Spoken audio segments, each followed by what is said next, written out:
Mathieu a 18 ans. Depuis qu'il a eu son premier téléphone portable il y a 2 ans, il ne quitte plus ses écouteurs. J'écoute tout le temps à fond de la musique parce que pour moi j'entends mieux et on se sent mieux en fait quand on écoute fort la musique. Comme un jeune sur 10 de 15 à 30 ans, Mathieu ne baisse jamais le volume, même quand il s'endort. Parce que le soir je m'endors avec mes écouteurs et la musique est à fond. Et le lendemain quand je me réveille en fait, je sens que mes oreilles sont bouchées.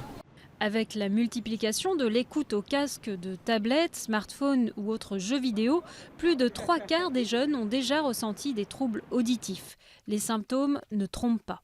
Ou une impression d'oreille cotonneuse, ou un sifflement, ou l'impression de tout entendre trop fort. Ça, c'est les 3 principaux. La meilleure des choses à faire, c'est si ça persiste après une nuit de sommeil, il faut aller consulter. Consulter chez un ORL ou un audioprothésiste par exemple. Mais la plupart des jeunes de 15 à 30 ans ne le font pas.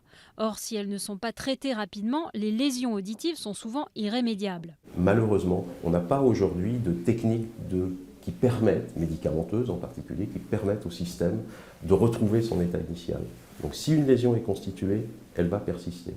Quels conseils donner alors aux mélomanes ?